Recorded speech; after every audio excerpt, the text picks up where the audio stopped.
Hank Podcasts, America Listens. Hello, everybody. Welcome to the Winners and Losers Show. Audio only. It's just me. It's just Hank's voice. I'm glad to be here. Thanks for inviting me into your head and into your consciousness and into your soul. Do you believe in a soul? I don't know. I'd like to. I like it as a literary device, mostly similarly to how I feel about God. All right. Well, that's how. Okay. Welcome, everyone. No video. No video. Go fuck yourself. Go fuck yourself. Video. I hate video. I fucking hate it. I'm a guy making a documentary. I'm a professional video editor. My aspiration, I mean, honestly, I don't think I was put on earth to do this necessarily, but I hope to maybe transition to teaching how to edit videos and make Photoshops and shit afterwards, because the TYT project is destroying my whole body and soul and mind and God internally. We all have a God internally, don't we? I don't believe that, actually. What am I, fucking Russell Brand? But the video just complicates everything, and it adds about 100 times more variables, times 10 to the 4, which is what do they call that? Math nerds, come on. We've encountered the limits of the calculus. Isn't calculus all about limits? See, okay, there it goes. Sorry. Yeah, so I get in my own way so much. You've heard me say this for the same damn thing, the same whiny complaint for years. For decades, even, depending on relativity. Why is all this brain space? I really want to solve consciousness. I feel like I feel this is my kind of narcissism. I feel like I'm the guy who's going to figure out consciousness, and then everyone in like 100 years is going to be like, "That's the guy who figured out consciousness." all those frozen pizzas he ate by himself while thinking about it, watching space documentaries and shit. He's the one that solved it because he's dead. But don't worry, I feel like this is low probability. It's above zero. It's above zero. It's not nothing. Is anything nothing? Is it? See, it's such like lazy philosophy sort of brain stuff. Anyway, yeah. So I'm constantly negotiating with myself about doing what I'm doing, and I always feel this pressure to be perfect. Maybe there's some people pleaser in me. I definitely don't have the sort of hardcore pathological people pleaser stuff that some I think, god damn it. All right, you know what, my audio might have been fucked up there for the first little bit. Does it sound better now? I had a knob that it wasn't supposed to be. I need a new mixing board that does that. I can, okay, god damn it, I think I might have messed all that up. Now I gotta listen to it. Okay, we're good. All right, I checked it. We're fine. I just, there's, I gotta turn it down now. Okay, there it is. It's all about how the headphones receive computer audio, but it actually messes up when I play desktop audio. Okay, let's see. That's one of the video things that I think about. And if I avoid the video and just do an audio only thing, kind of going back to the roots and of podcasting, that is to say, like the more sort of primitive version of it, spraying ground up seed bits from my mouth through a literal straw, which is a piece of plant material that has a tube. That's where they get straws from straws, because you can suck from it. Probably one of the first inventions, the first use of physics. Spraying it onto my hand, perhaps forming a hand shape, perhaps being clever and using curves of the hand to form cow. Well, breast is the right word. What do they call the front of the cow? You know, below the chin. But breasts implies it's like a. I don't mean boobs in a human conception, but like, what do they call that part of the cow? Where the leg between the top of the front legs and the bottom of the chin. I mean, I'm glad they don't have boobs. Honestly, let's not put that idea into the world. The tech bros will probably make a killing off of that. Some loser on Twitch will probably complain about the jiggle physics of the cow tits. This is how I podcast. I'm trying to get out of my own way. That's what I'm trying to say.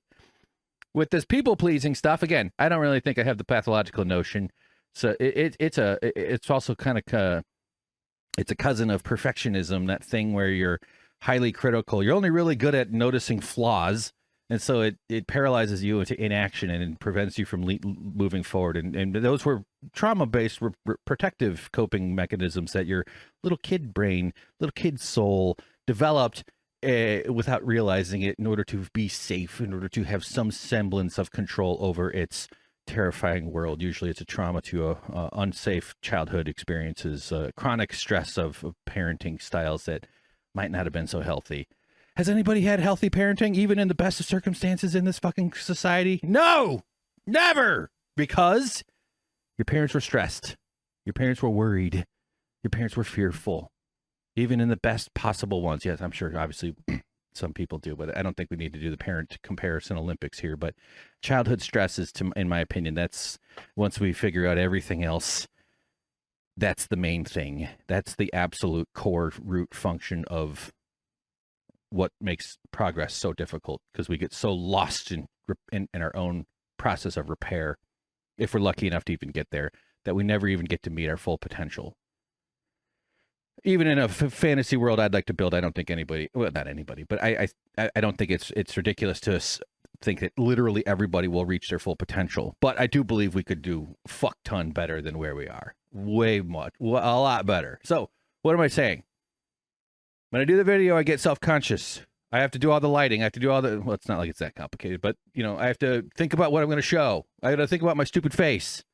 I'm tired of thinking about my goddamn face. I have body image problems. My brain, you know, I miss my beard. My beard looks horrible. I should just shave off what's left, but that's also uncomfortable for me at all hours. So I have no good choices. I'm just holding on to what's little bit is left. Like a guy watching his soup dry up. I was going to say something about his dead wife's bones disappear from erosion. So I decided to clean that one up into soup. Watching his soup evaporate. And people say, why don't you just scoop out the last bit of the soup? It's because it's all the soup I got. Except half my fucking mustache is gone now. Almost half. It's not quite at the middle. It's in the mustache man side of the weird mustache. Not that I'm hoping for that. Meaning, let's not let. My point is that what am I? I don't want to talk about that. What am I going to start talking about? Republican, the leader of the Republican Party, a fucking literal Nazi. The guy hailed Hitler at the podium of the president of the United States, and it's not a deal breaker. It's just fine. Okay. Because I want to be this political commentator guy. I want to spill my guts out. I want to say my words. I'm very good at speaking. I have this thing that can't really, it's difficult to turn off when it gets going. It's also difficult to keep up with. So I do short myself out a lot. So I'm constantly negotiating the mood that I'm in. And lately I've been working so difficultly, so hard, so much on behind the scenes stuff for the documentary that I'm not putting out content. I'm not getting shit publicly facing other than my random tweets, a little bit of blue sky. What do they call those? Skis? Call them chirps. Just call them chirps. Right? I know they're symbols of butterfly, but what butterflies don't make noise, thank God. Imagine if I mean, we got some loud insects, but none of them have voices. They don't scream.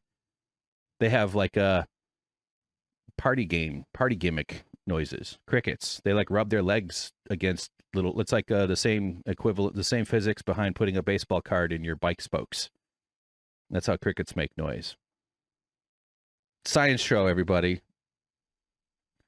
And I am constantly in my own fucking way because all those other variables I have to think about. Oh, I make the political point. I got to say the thing. And then you got to edit the goddamn thing, and you got to put it up, and you got to think of and I'm way too precious about my thumbnails.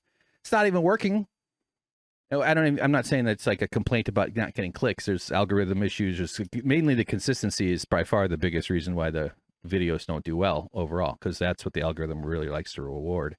But I put so many hours into every thumbnail, or I waste time. Let's say I got to turn a fan on here. Hold on a second, getting a little sweaty.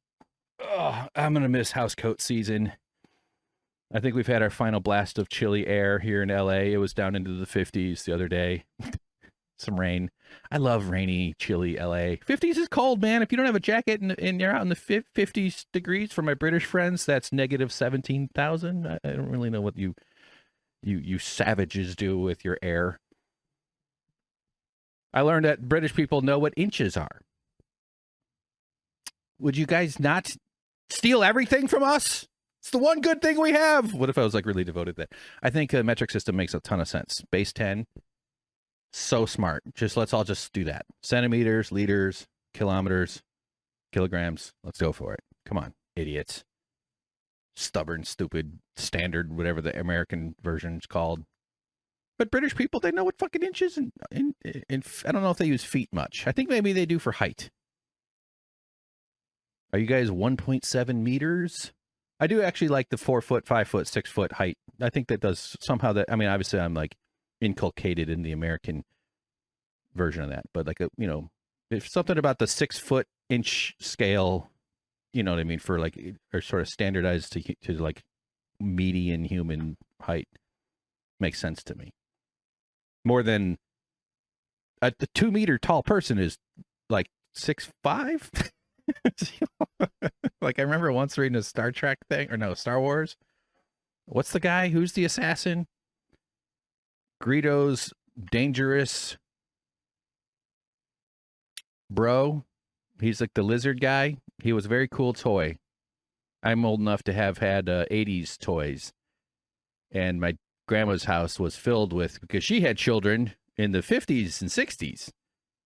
And so they, I mean, by that, I mean 3 kids, but they were alive during the 50s and 60s. And so they had like Star Wars toys, not any Star Wars toys before Star Wars, obviously. That would have shown some sort of mysterious powers my grandmother must have had of time travel, maybe, or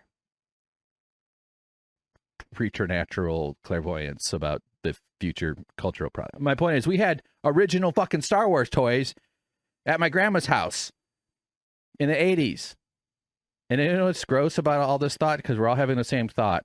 And if we want to go back to those 50s and like baseball cards. My dad has a story about my grandma throwing out a bunch of his old childhood baseball cards. Like, not that he was a huge collector, but he had a bunch of them. But we're all thinking the same thing. Oh, that's worth a lot of money. Purge it. We're never going to get rid of this thought, but I hate that we think about money. I hate the conditioning that we have to be poisoned by this stuff. And obviously I have a strange relationship from it because I don't have any. I have very little. And by the way, thank you to someone gave a very generous donation to the the documentary GoFundMe. I've been putting together this PR tour thing. And this is a lot of the stuff that I'm talking about here. So yes, I have a whole bunch of thoughts here weaving around. I know. Just sorry. It's gonna. My intention here is to sort of try to do this more regularly, where I just turn on the mic and start talking. I talked myself in and out of this about 40 times in the last 2 minutes, or up until I did it. I was feeling it. This pressure all weekend. I'm working on Substacks for Tell the Truth, Cenk. I want to write more. I feel when I get into a good flow state, I can do a lot of mental processing, and that comes out in the form of writing. And I do feel like I have some ability to write at least a slightly above average, particularly by the standards of this world that we're in. And that's another one of those things you got to do very consistently. And I hope to also aspire to use Twitter less. And I have been trying to use Substack a bit more in terms of just looking for other people saying shit, because I also find that interesting. But losing time scrolling on Instagram and Substack and TikTok, and then you just find this dead feeling inside, your numbness. It's like you've just been drained. It literally is kind of that. Your entropy, your soul entropy has just been up into Mark Zuckerberg's bank account so he can build himself another fucking survival bunker. Anyway, what am I trying to say? Star Wars toys. Greedo's, his name was, damn, but he was tall. He's in the assassin scene with Boba Fett, one of the first Star Wars movies, before Boba Fett went and became a fucking influencer like he is now in the last several years, or the role he played in the prequels. Everybody experiences Star Wars through their own time frame, don't they? Or maybe this will become a cultural product show. I started watching Wheel of Time. I only have Amazon for streaming. I feel guilty that I have Amazon. I feel guilty that I put plastic in the garbage. I feel guilty that I'm not doing. I feel all this guilt. I'm not even fucking Catholic. Poor Catholics. No, okay. He was tall. And I remember seeing this. I'll get back to the thanking people and the. I'm trying to remember. I do sort of weave my way back to stuff I say. That's sort of the one pattern I have noticed when I do this. And so this one will be bad. This one will be worse than the others if I keep up doing it well. But I'll be able to publish this within an hour of fucking doing it. Right? That's great. The last podcast took me 4 hours just to talk. All the setup, all the just getting shit ready, and then 2.5 days of editing. And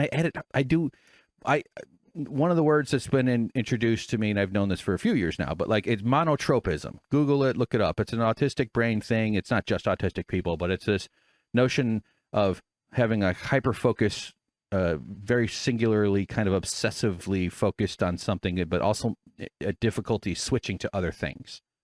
Thus, you're focused. And that's me, man. I am so much that. Like I that's partly why I like trying to do a documentary, trying to promote a documentary, trying to get everything out, trying to be a public-facing person in order to draw attention towards it, even though I know that I come off kind of awkward, I think, or whatever, or just not consistent enough.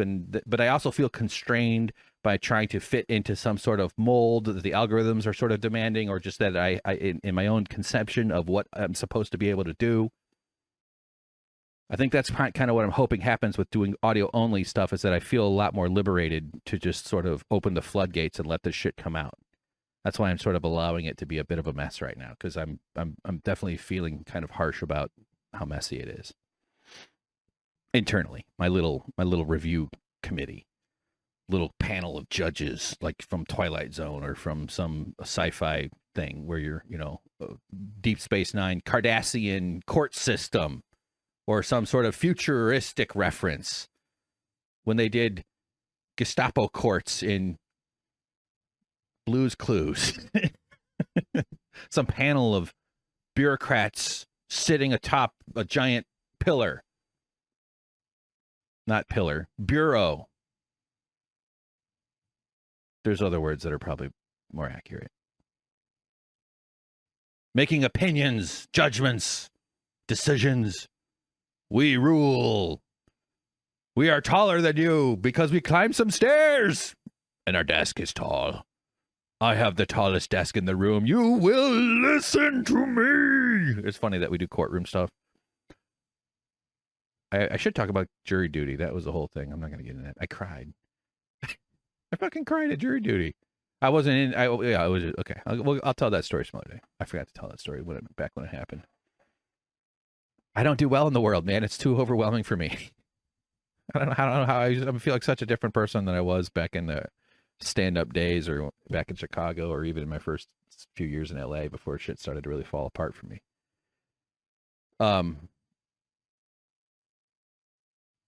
So I'm constantly negotiating future responses, future success, future reward, this goddamn addiction to money that we all have, because it's such a poison. I don't think we're going to get rid of money, the moneyless, classless, stateless society. That sounds nice. That sounds like something we should be aiming for. I'm not sure that means precisely you just stop having money completely. Maybe there is a day where that is what happens. I'm not trying to argue against that. I think that we need money to generate receipts. I think the only purpose of money should be to like lubricate ease, to help us lubricate writing things down.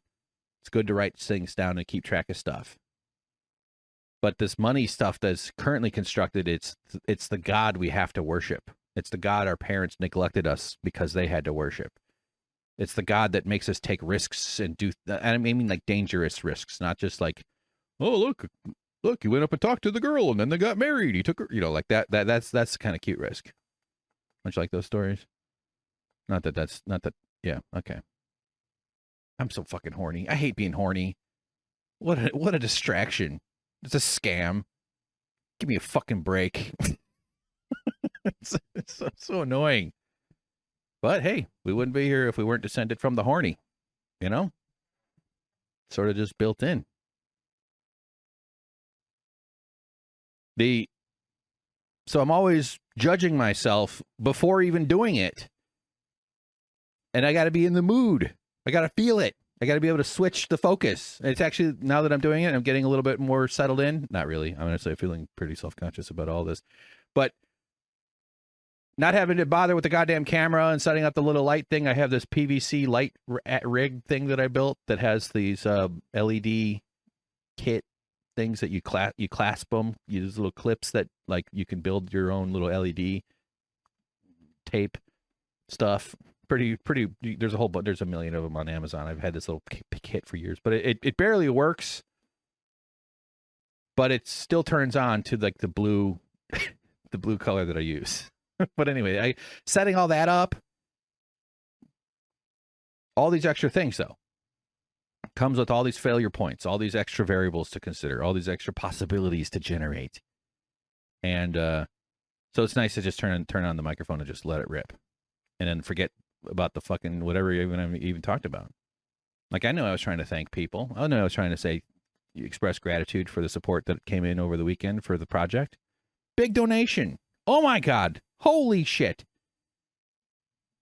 And I have to respond to the person who sent me a nice message too. But I trying to make a documentary by yourself, and it's getting some attention. It's gotten some more attention, but man, is it up to me to keep this thing in the air, to keep this basketball spinning. And it is tough. It is tough when your skill is the editing part. And I'm okay at the talking part, kind of. Way too much. I still haven't gotten to even listen to my appearance in the Leftist Mafia yet, because I feel vulnerable. But I'm trying to put together a PR tour sort of thing where I talk to different shows and go on different shows and appear on different things, and that's not even really in the motions yet. I'm setting up for it. That's what the website took up a bunch of time to do. TellTheTruthJank.com, everybody. Check it out. I'm sure you might have already seen it. TellTheTruthJank.com. I think I could redo the landing page. That's the hero section at the very top, but it's fine. It's okay for now. This is so much pressure to try to get this going. And I remade the trailer. Didn't do a ton of like major differences, but if you've already watched the trailer a week or two ago, and I updated it about a week ago, added one or two little moments, mostly reordered a couple parts from like the second half, and tinkered a bunch with a lot of the way things were presented in the first part.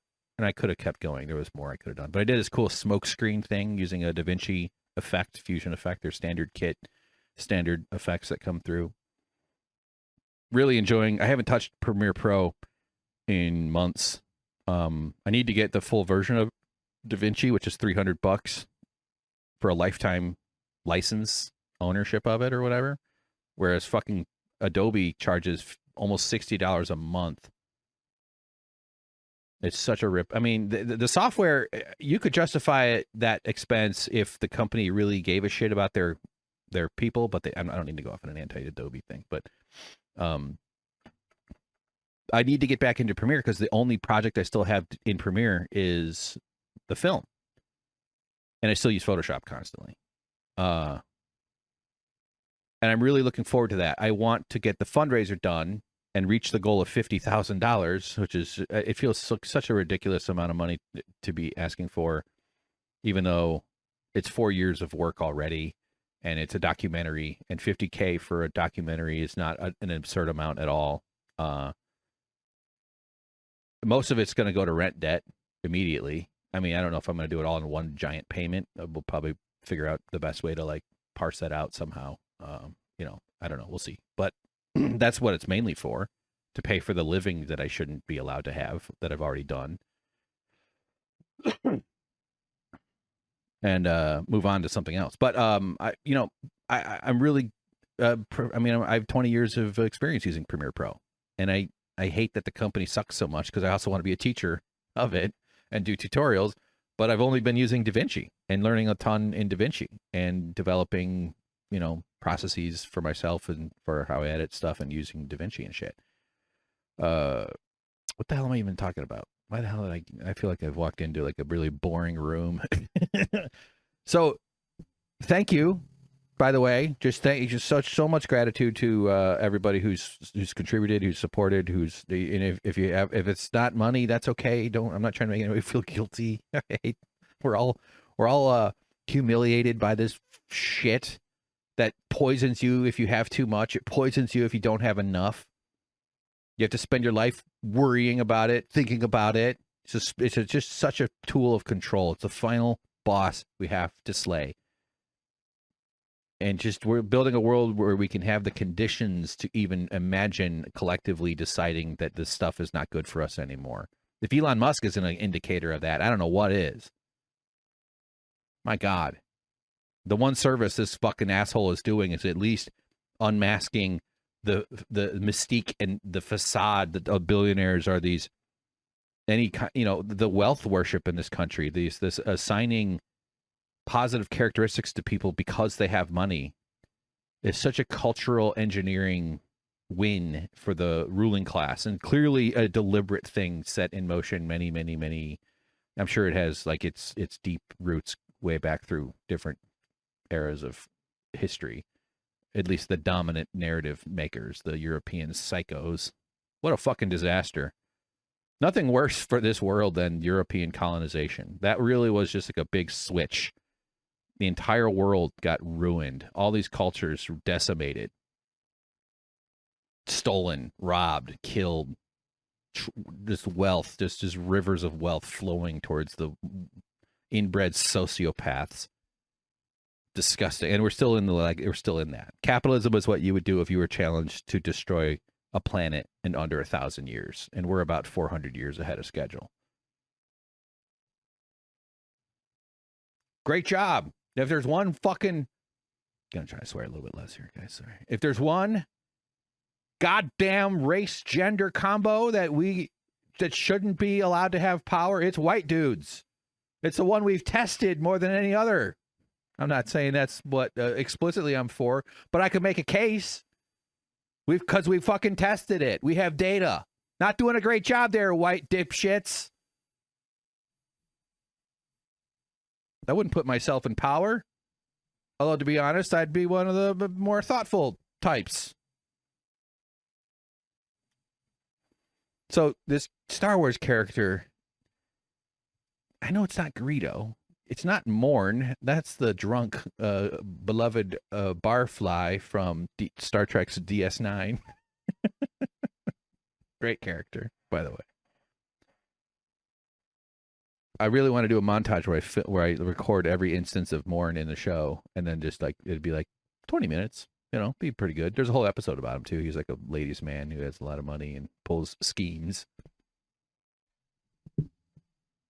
Just a background character that became beloved. But this guy's tall. And I remember as a kid or somewhere along the line, he's the lizard assassin. And he wears orange. He dresses like his mom bought him a shirt when he was 14, and then he's grew another 25 centimeters.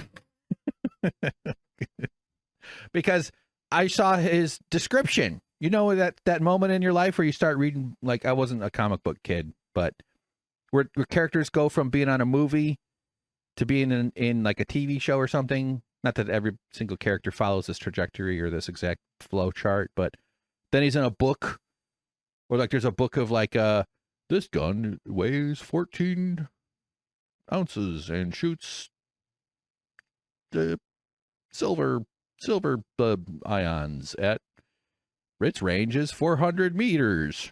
This other gun is, like you have like little details, kind of like world building sort of stuff. I really love shit like that. And I saw the description of this dude and it said he was 2 meters tall. That's fucking tall. Meters longer than a yard, right? By a little bit. What am I even saying? All that just to get to that, just to say that I just remember seeing someone's height delineated in, is that the right word, delineated? In meters, not feet and inches. And I was blown away. Whoa. It might have been like 1.9. I don't recall precisely. But I remember being like because one of his details is he's taller than the others. I was like, damn. I don't even know what that is, but that's really tall, even though it's a low number. Because he's tall. I've seen the movie. He's tall. I think they bring him back in a couple of the. I think he became kind of a. Because, you know, Star Wars is mined itself for all sorts of stuff. So I'm in my way constantly, and now I can just turn on the microphone and talk and get it out and update people. So updates. I should have done this at the beginning. Although you've already kind of heard me say it. So yeah, I'm working on these Substacks, 2 of them. Another thing I wish I could follow a schedule for. If I just spent like 4 hours, like on a Monday, although I end up usually always going more than that, but like if I just really devoted myself to working real hard with focus, and what's helped me these last few weeks is working on these 2 Substack articles. One is about the phone call from our friend Hansi, who called into Cenk Uygur, did a call-in show, and this guy took an opportunity to challenge him on his union busting. Definitely going to be in the film. I know you've heard it. Where Cenk goes, no, I'm definitely. He goes, are you a union buster? And Cenk goes, no, I'm definitely not a union buster. He goes, but there's all this evidence. He goes, what evidence? And then I've done Twitter threads about all the evidence. I did videos on my YouTube channel of all the evidence.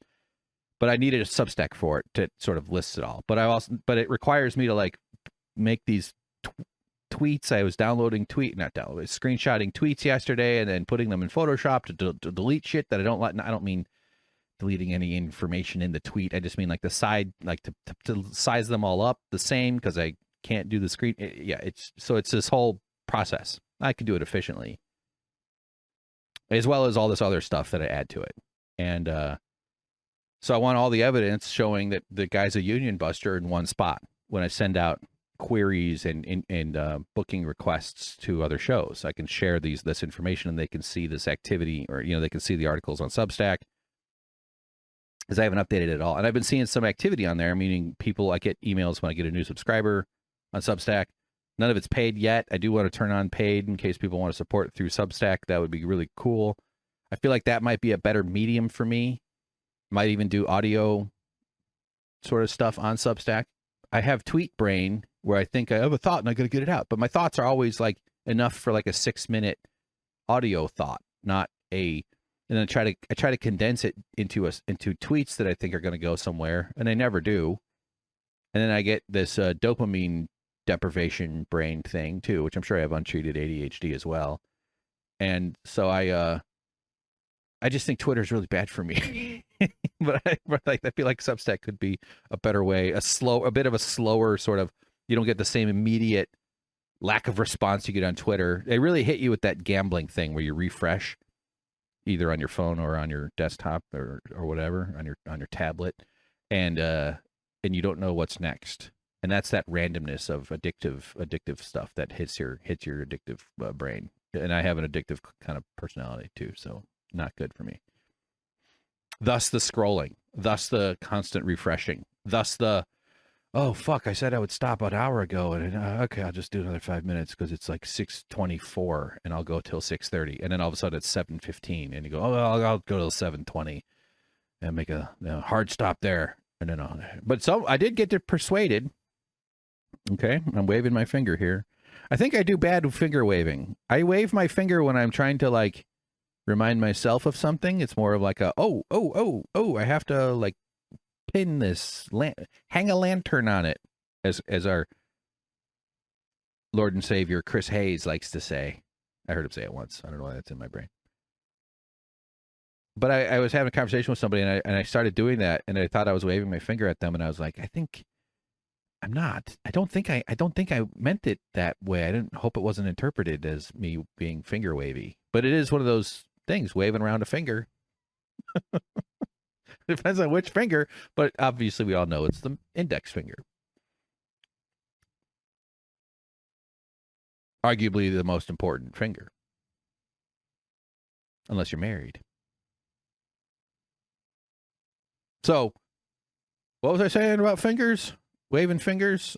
About, see, I lost it. I had a really good one there, too. Something about writing on Substacks, Twitter's posts. So the 2 Substacks are, I've lost it. It's gone. I don't know what I was saying. Something about, damn it. That's frustrating. I could feel it. Like it's like watching like a lover leave for the last time, but as they walk away, they turn into a gray blob, and you'd have no idea what they were.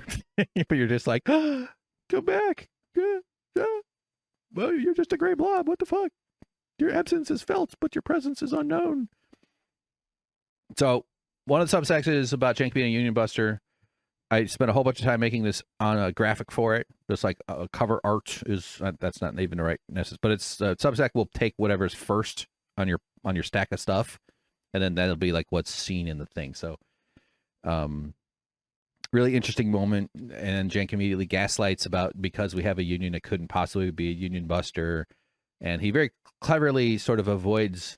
I mean, other than saying, no, I'm definitely not a union buster, which is super provably not true whatsoever. Only in the most generous sense could he claim that all the union busting he did, that's really well documented, and that the government told him to stop doing union busting. All this other shit. Only in the most generous notion of like, maybe he doesn't think that any of that amounts to union busting, which is ridiculous. But that's like if you're trying to go out of your way to seem like you're absurdly generous and like in almost as to prove a point. Like it's such an extreme. I don't want to say kindness because I don't. That's that. If you conclude from that, you're an idiot. But you could, as a thought experiment, as an intellectual exercise, say let's just try to justify how a person who does all this stuff, captive audience meetings, withholding raises and bonuses from unionizing workers, not from the regular workers. Obviously, that's the point of it. Firing one of the workers in the bargaining unit the morning after his election loss, having one-on-one meetings with people internally to ask about union busting, to ask about union organizing, emails, coercive emails that say you're going to endanger the company, that say we have to harm other people's income if you're going to have to pay you union wages, anti-union law firms, 2 of them, all this other shit, all that crap. If you technically don't believe that that's union busting, you could maybe say that he wasn't lying when he said, no, I'm definitely not a union buster. But so I'm like kind of going through all that stuff. And then the other one is the Generational Change podcast, which they're a small audience. I've been watching their show a decent little bit here and there. Peter Hager, I'm not quite sure. You'd think I would know how to say his name if I've seen his whole show.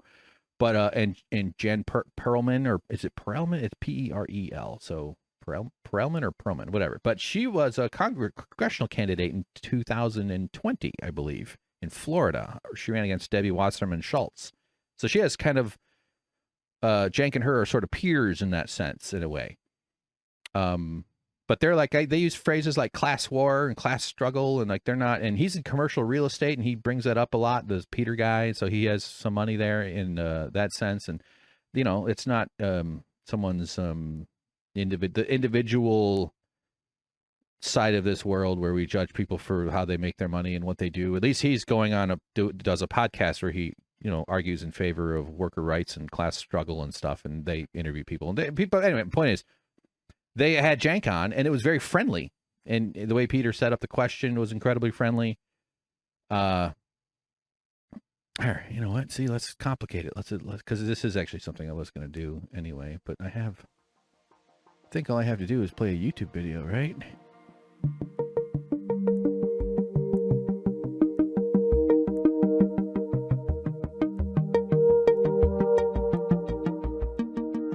All right, I had to plug in my earbud thingy so I could listen. So that he was, he started with very friendly framing, and I credit to, I don't need to go too deep into this right now, but because it's a lot of this is in the Substack that I'm working on. So these are the two is breaking down this whole interview here. But as I was saying, he gives Cenk a very generous setup. He puts that ball right on the tee, really in a way that he is. Kind of sounds like he's trying to do him a favor. I don't mean that in a judgmental way. I'm saying that these two, Jen and Peter, clearly trust Cenk, and they clearly are expecting him to be honest with them. And the entire interview is really interesting. This is what's going to be in the film. I don't know how detailed we're going to get precisely, but this is the lie working real time. This is the trust that Cenk weaponized against his own workers working exactly as it did back in 2020 when they were spreading this bullshit lie that that Cenk's political foes unionized the Young Turks. So I mean, maybe we'll come back and listen to this whole thing. I might even end up doing more audio stuff on the audio only feed. When I say that, I just mean like playing clips and reacting. But because I wasn't intending to do any right now. So anyway, here is the intro or the first question. Cenk, I'm in commercial real estate, and one of the things that I think people on the left have a very big misnomer about, and everyone always wants to bring up the whole unionization effort at TYT. Can you explain to the audience, you've been running the Young Turks for 20 years. That's one hell of a long time to be running a small business that became a big business. Can you share with the audience a little bit of what it's like to be in free market America and the pressures that come with employing dozens of people, especially in Los Angeles, one of the most expensive markets in the country, all the things that you've had to do over the years? Because I don't think people truly understand. I'm not, giving a blank slate here, but I don't think people truly recognize the amount of pressure that goes into running the operation that you run on a day-to-day basis.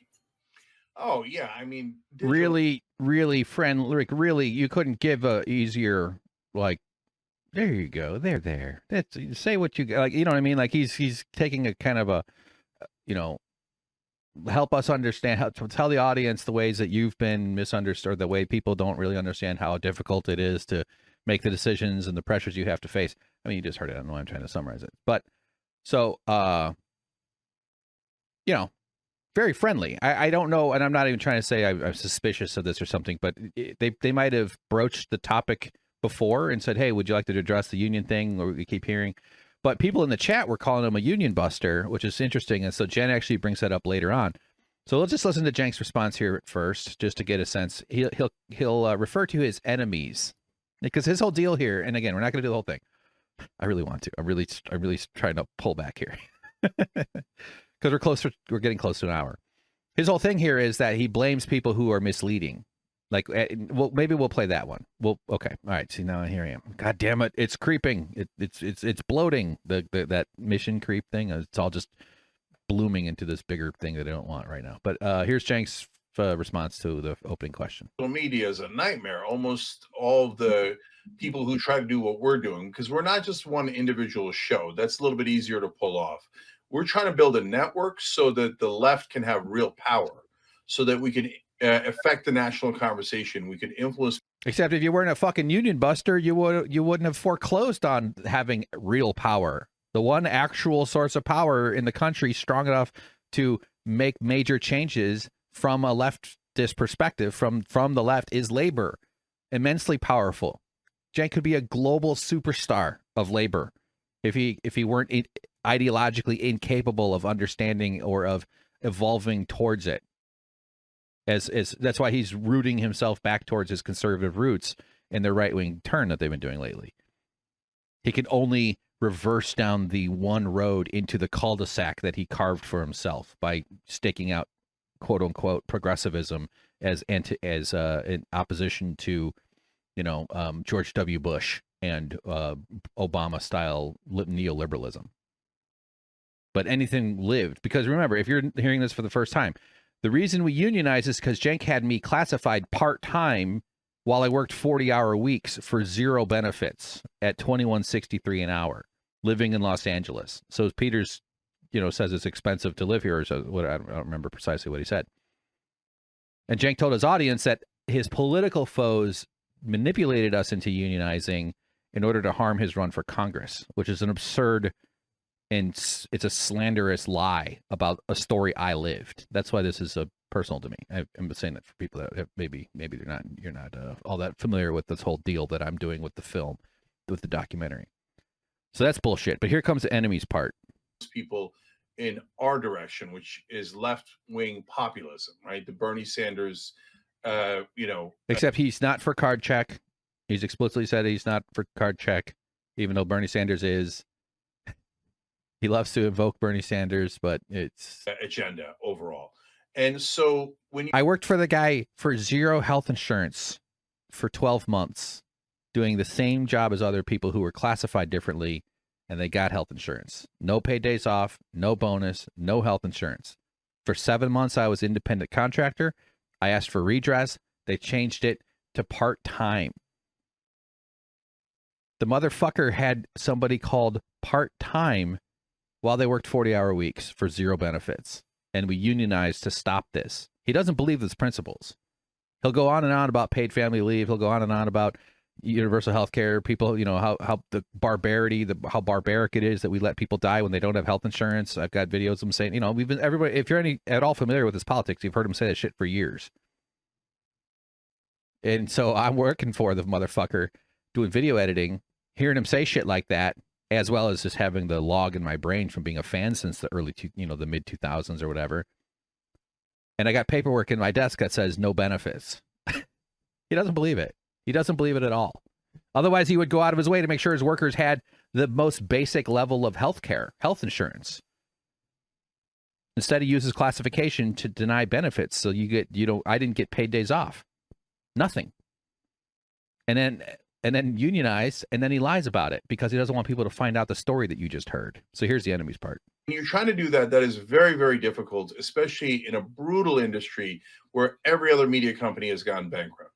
So nevertheless, we were able to do this, and we did it through so many using classification to deny benefits, different trials and tribulations. So when it comes to the unionizing, there's this misnomer out there that our enemies push out there. They crack me up. Do they crack you up, Jake, or do they anger your deep, dark, evil spirits? Mumra. I like that it has to become laughter. I'm sure he finds it. You know, that's that like, oh, I'm entertained. I'm going to pretend. It's just like when Francesca Fiorentini brought me up on her excellent podcast, The Bituation Room with Francesca Fiorentini. And Cenk cackled with hate when she said that, but Hank was such a great guy. And he goes, ah! It's just so crazy.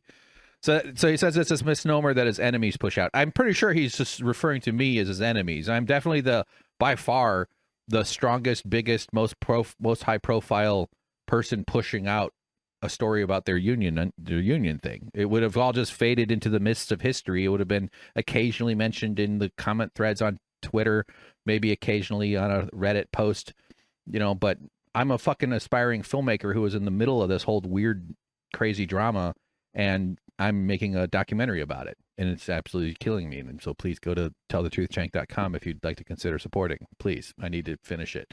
I have a baby in my womb, and it is eating itself out through my kidneys, and I'd like to squirt it out a safer tube than the one it's carving through both of my kidneys. Yes, that's a meandering path. I know. That's why I chose kidneys. Horrifying imagery there. Sorry about that. Let's go. Let's just play two more moments because I teased it. I think the bullying comment, and then at the end where Jen brings up that people are saying it in the people are calling him a union buster in the chat. Hold on, I gotta find it in the transcript. Edit that, Hank. All right, so he's talking about finishing up a thought about IATSE endorsing Christy Smith. We were joining the union IATSE. We reached out to IATSE, well, I should say workers before me, a year before I woke the union drive up, reached out to IATSE to ask for help in unionizing TYT. In spring of 2018, I came back to work for TYT as a full-time video editor, labeled independent contractor, doing full-time work. In late 2018, and then in the spring of 2018, because of my working conditions, I woke up the union. I knew about the previous effort. I was, someone told me about it, so I knew we had a contact with IATSE, and we would have done it anyway if they hadn't done that at first too. And so, like, I lived the story of unionizing TYT, and I literally plotted to wake it up and bring it back to life and unfreeze it, which is all detailed in the film, in order to try to see a doctor and be treated with the same disrespect everybody else got. So he's just finishing up a jag about IATSE endorsing Christy Smith, which is irrelevant to whether or not TYT workers deserve to unionize. And I keep explaining, and I say this in the piece that I'm writing about it right now, that IATSE endorsing Smith, given the circumstances of their campaign, is grounds for being suspicious of some sort, at least being like eyebrow raising, but that should have triggered fact checking. That should have triggered talking to the people who were involved, such as myself or others. I was fired from TYT in January. The union came forward in February of 2020. So I was freer to talk than those in the union if there was some reason. But he rejected card check immediately, withheld raises and bonuses immediately. He started union busting because he didn't want a union. And so he used his campaign as cover for just, and this bullshit narrative as cover to justify union busting. Because he was rejecting Nancy Pelosi and the establishment and his political enemies. He wasn't rejecting his workers. We were just fucking dupes who had no agency. Highly astute, politically, like who do you think's, let me tell you something. People who work in these media companies, guess what they do all day? They watch fucking politics because they work in it. Not that they're necessarily all fans to the same degree that like someone just casually absorbing it as a viewer, but we're very, people in this business behind the scenes are politically aware people, detail oriented. Like we wouldn't have been suspicious if within a day or two, because we had our first meeting with the IATSE organizers here at my apartment 2 days after Cenk filed his paperwork. So if his version is true, then the moment he filed for his paperwork, Nancy Pelosi picks up her red phone, her bat signal, or, I don't know, I'm trying to use Batman references, and she sends out the signal to her minions, unionize TYT. And then in February, remember this is all in November, and then in February, he will be stupid enough to reject the union. He will do the dumbest possible thing he could do in the circumstance. He could be a progressive running for Congress and do active union busting. It's so nuts. So he centers this whole response. I do want to, maybe we'll get back to doing it. See, I just want to do audio only podcasting now. I don't want to do this fucking video shit anymore. Although I'm probably going to put this on YouTube with one of those waveform generator things. So he's completely centering his answer to them around this endorsement and whether or not workers knew or not, as if to say like, well, if they had known, they wouldn't have done it because that would be against me. It centers his interests. It centers his campaign. It does it, and it completely erases worker agency from the picture, and it falls apart. And I'm not saying this to fault Peter and Jen either, because like that's kind of the point I'm making in the piece that I'm writing and in the film, is that this is how power works. People trust you, and so you kind of more susceptible when you trust somebody. You believe they're bullshit. You're not as suspicious so that it's an untrustworthy thing. It is a ridiculous idea to think that this guy would have said no to the union. We didn't expect him to do union busting. We knew he would be unhappy. We knew he would hate it. That's why we did it in secret. And I really hope that someday, if I ever get to talk to journalists about it, and that not that I'm the person who would tell the story per se, but there's a whole different set of working conditions that motivated the workers in 2018. That's another story that should be told too. So there's a pretty big story here about Cenk's the type of boss that he is. Because that's the other thing that he accomplishes by labeling his anti-union effort as him fighting the establishment, is it prevents his workers or his audience from answering. Jesus, come on. It prevents them from asking the question, why did they unionize? What were their grievances? And that's the questions he doesn't want to answer, which, as I say in the trailer, I'm going to fucking do it. I'm answering the goddamn questions. Thus his hatred of me. I'm honest and I'm telling the truth. I'm speaking truth to power. And in Cenk Uyghur's universe, if the power you're speaking truth to is him, he will cackle with hate upon hearing your name. So anyway, that is all to say. Yeah, maybe we're not going to do it now, but I'm starting to formulate future podcasts here. That is all to say that he's bullshitting Peter and Jen, lying to them about being a union buster. And we're going to hear it a little bit here because he says, I just asked for a vote. I just wanted clarity. Now, that's not technically admitting that he didn't do union busting, because his whole thing is that he's the reasonable one. All he wanted to do was make sure that his work, and this is similar to the statement that they released on February 24th or 1st, when everything hit the 21st. One of their first statements is like they were just trying to protect the democratic will of the workers. They were looking out for the workers by rejecting card check and insisting on a second election at a later date, which is the first thing you have to do union busting, is you have to delay the process so that you can then do union busting, which is exactly what they did. right? So there was this giant miscommunication at that time as to the motivation. You just heard me tell you the motivation. Giant miscommunication is another word for lie. Who miscommunicated, Cenk? Who didn't tell the truth? The truth is we unionized to stop Cenk's practice of using classification to deny people benefits, as well as general disrespect and ongoing grievances and just wanting to have a voice in their workplace. All the other reasons people were unionizing all over the place. I was making $21.63 an hour for video editing in Los Angeles. And I was the lowest paid editor who got zero benefits. I had a higher tax burden. TYTs, if I were classified as a full-time employee, they would have split the payroll tax with the worker. But because I was an independent contractor, I had to pay the full tax. So they foisted their taxes off onto me as the lowest paid. It's not like I was getting independent contractor rate. If you're normally in this kind of situation or something like where you're not a full regular employee, but you're brought on for a project or you're brought on for a temporary thing as an independent contractor, you would get a much higher rate. It should have been like $80 an hour. I might not have felt so terrible about all this if I was making really good money in order to accommodate for my own health insurance, my own benefits, my own paid days off, my own, because the company's not forking over any of those benefits. And I charged very little. I mean, my rate for video editing even like recently, I told somebody, not that I'm even getting a lot of inquiries, is like $40 an hour, which is nothing for the quality of video editing that I do.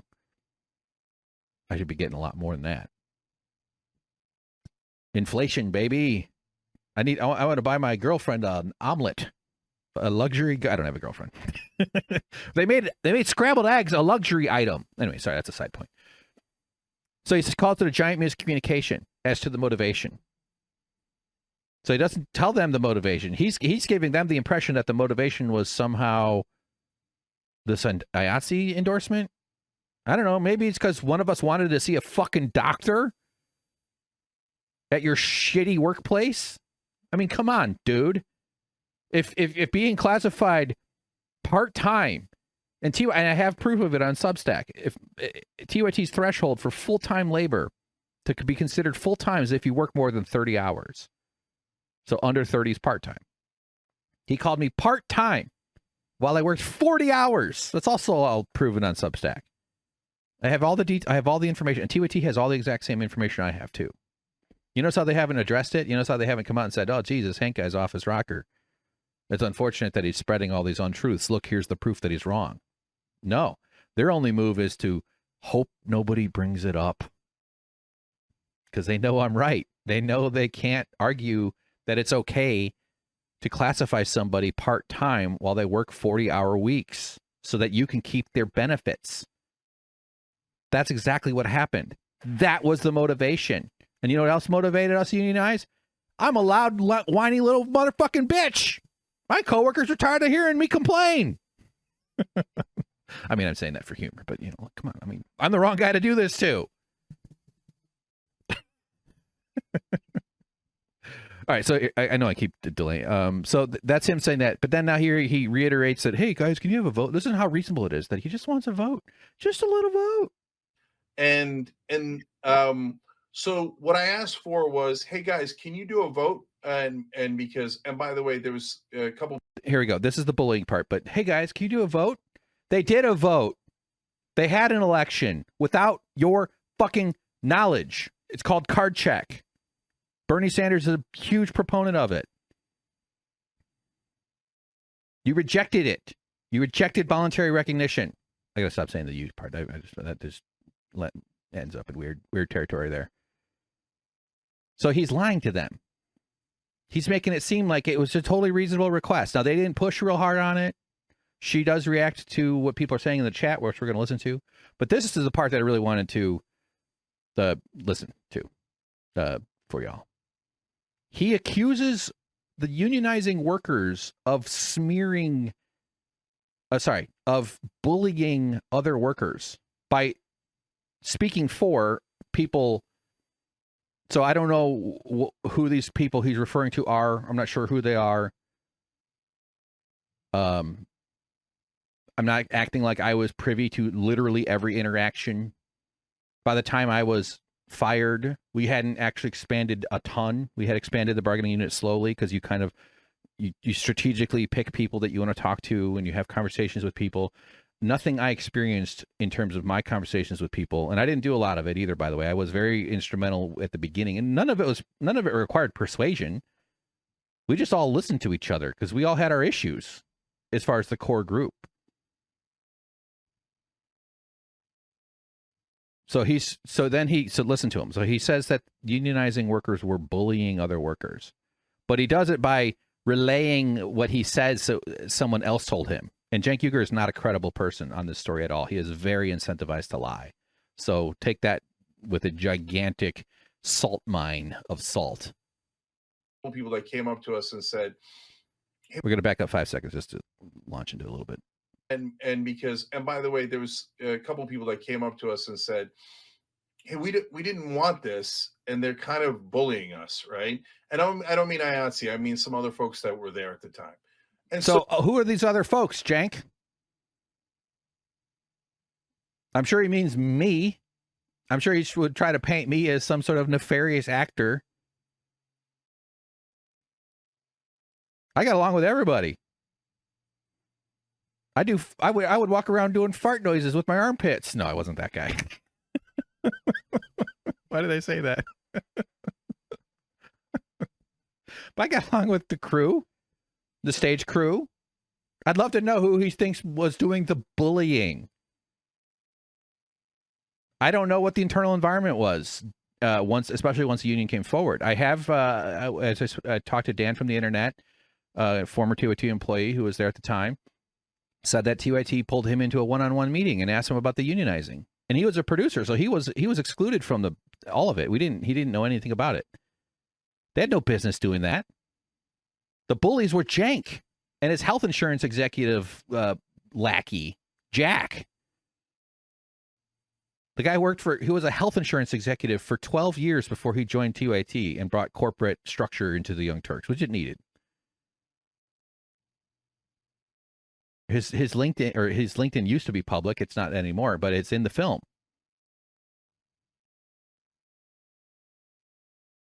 So these guys did union busting. The bullies were Cenk and Jack. The bullies were the TYT executives who called the anti-union law firms to deal with their NLRB cases. Withholding raises and bonuses is union busting. This is a point I make in the piece. Union busting is bullying.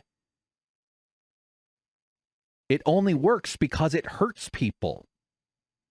If it didn't hurt people, it wouldn't work. It wouldn't be this giant industry. By the way, check out the Valley Labor Report. Good show. They interviewed a union buster. Credit to the guy for talking to him. I actually got so pissed off I couldn't stand listening to it. Maybe we'll get to it on the show here. I really like doing this audio only stuff. I love the fact that I can post this today. So this fucking guy is now putting out extra smear on top of the unionizing workers, saying that they were bullying other workers into unionizing. That is outrageous, man. That's fucking outrageous. Are there in a union campaign, and a TYT union is only about 25% of the company. Actually, it's less than 25%. I don't know precisely how many people they have, but it's not the entire company. I think sometimes people assume that. I think back in the day, so these numbers could be a little outdated, but it was 15 people when it was voted. The vote was 9-6. So someone voted against it after the union busting campaign. After the coercion of the initial move is to reject the union so you can delay and buy. This is in the film with that interview with Martin J. Levitt, who wrote the book Confessions of a Union Buster. That delay is the key thing, because that's what buys time for management to do the rest of the union busting. So not all union elections work out favorably for the workers. Sometimes it's a loss. Democracy works like that. And TYT hoped to persuade and bully and cajole and use the coercive strength that they had over their workers, that inherently lopsided power dynamic internally. I'm saying that about TYT because it's true of all workplaces. in hopes of defeating the union, and so that Cenk wouldn't have to have a union at his company, because he's anti-worker rights. Unions, collective organizing, collective bargaining are about human rights. This sort of clicked in my brain the other day too. Not that I hadn't already been aware, but like that's another way I needed to communicate about this. Cenk is catching a lot of rightful flack and heat for being very vocal against trans inclusion in sports, taking right-wing framing. Had a kind of a public thing with Francesca the other day. She called him a coward. No, coward. She called it was better than that. Let's listen to that real quick. See, look at this. Look at this. You could just feel the whole thing just blooming into a garden of audio wildflowers. Nature is reclaiming its rightful role as nice, cool little random flowers that follow seasonal cycles. Anyway, what am I doing? Here's Francesca, what she said about Cenk. There's a really wonderful moment in here too. I mean, it's all great. She's such a good communicator. I've become such a fan of hers. She's so good at what she does. Let's listen. This is her responding to Cenk, bringing her up on the Jillian Michaels podcast, which is she's the influencer, or she used to be on TV making fat people feel sad, screaming at them while they, trying to give them heart attacks on The Biggest Loser. And then she's done other stuff. She's a fitness lady turned political expert. She kind of tries to sell herself as just being like the one asking the reasonable questions, and kind of just like, oh, I just can't believe the liberals are just driving me nuts. I guess that's why I have to. She's sort of, it's just obnoxious. But so he referred to her as one of our hosts. I clipped it out. Francesca picked up on it and turned it into a segment on her show. So here, let's. So Cenk's line up until this point has been, no, it's at the collegiate level and above. I think once you get to the college level and above, that's when it's bad. So he would be on board with what the NCAA said recently. But you're so dumb. You're so dumb. I don't even know how to explain it to you anymore. Unless, this is the other option, unless you also are a transphobe. You know what I'm saying? Unless you also are kind of a misogynist.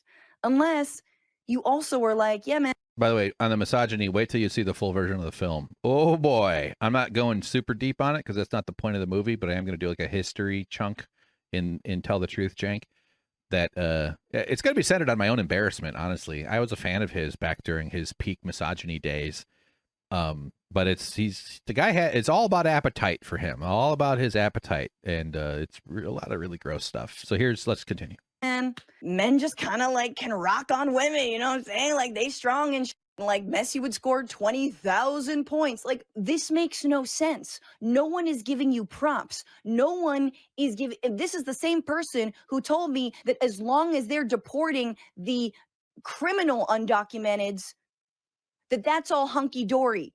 Laughed in my face about there ever being any kind of detention camps. Hello, Guantanamo. Capitulates to the right-wing framing that Venezuelan gangs from Tren de Aragua are taking over everywhere and we've got to get rid of them. Meanwhile, they're innocent Venezuelans being held in Guantanamo right now.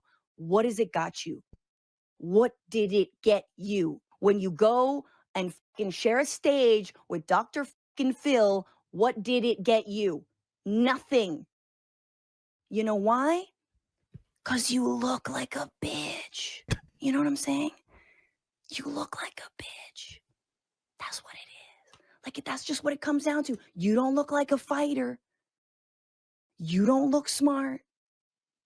You look like a bitch. That's just the reality. I've tried to tell it to you nicely. I've tried to tell it to you cordially. I've tried to tell it to you on your show, on my show, on every show. And so either you A, are a bitch, or B, you actually agree with the right. And I'm starting to think, in fact, I do think it's the latter.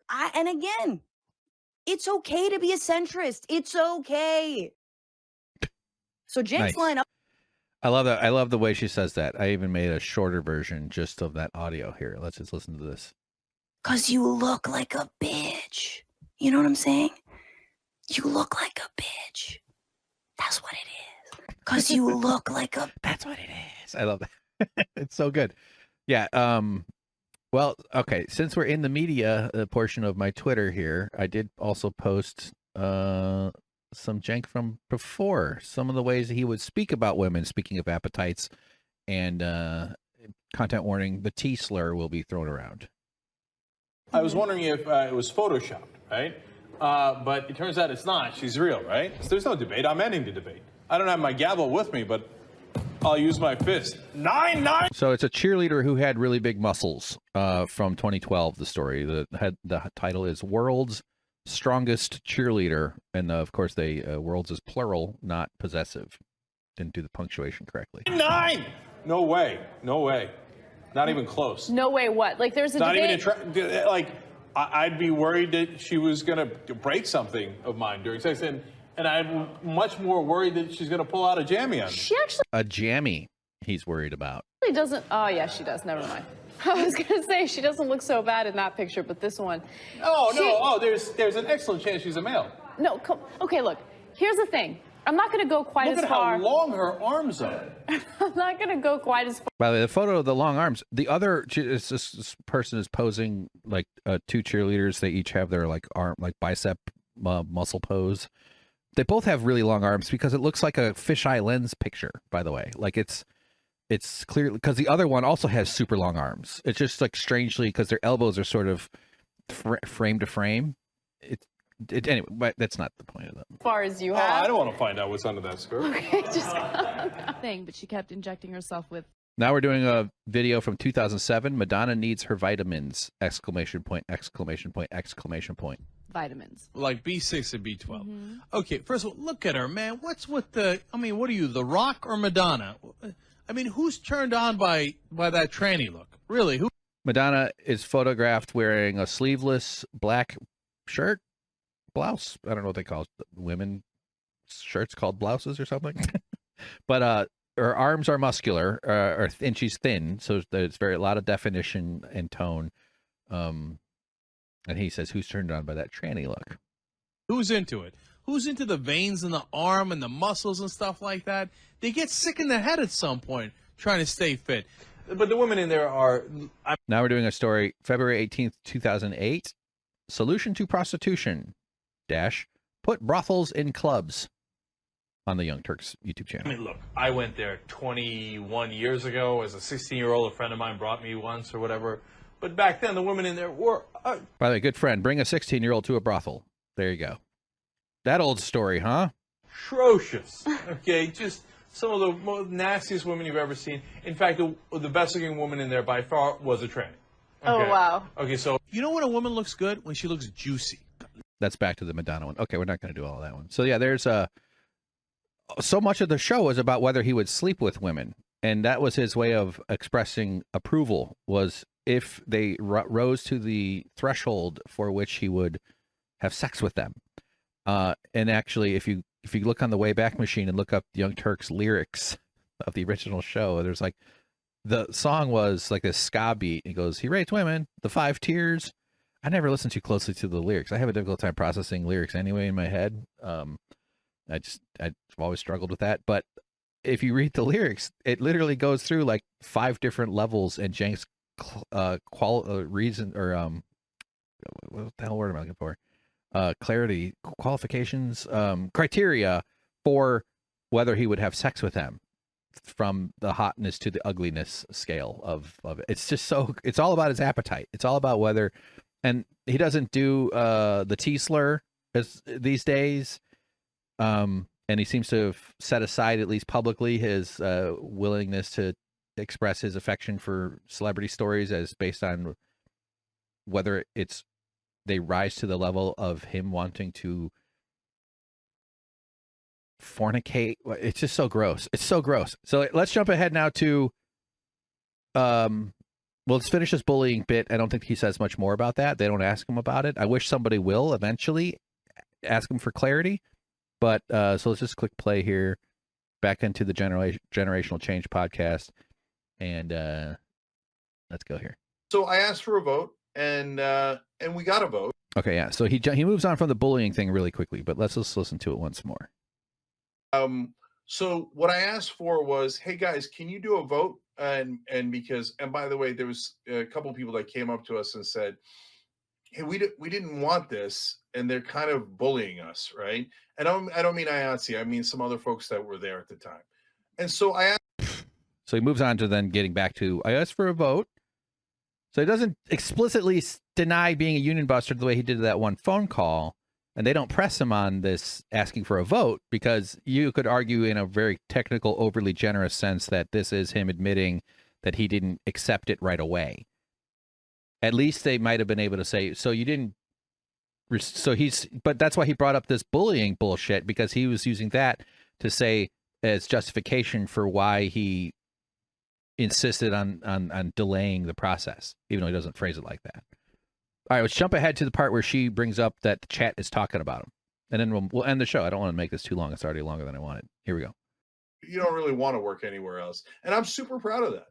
All right, so we're going to get into it. But the lead up here, the ski slope before the jump into the air, is him expressing, relaying a story he probably made up, who knows, maybe not, of somebody who went to work somewhere else and came back, and they were so amazed with the blessings that can only be found at TYT.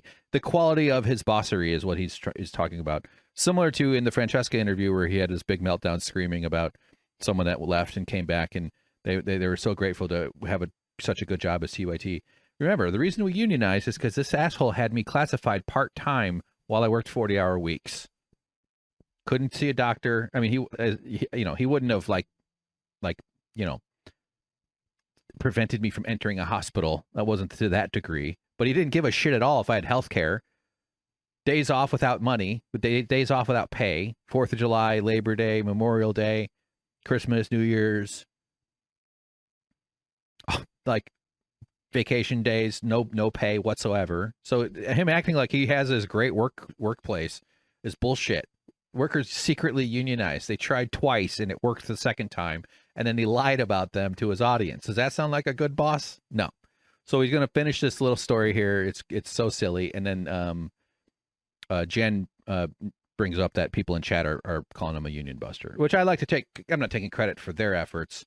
Shout out to the people in the chat, by the way. Thank you so much for doing that. Can I pull up their...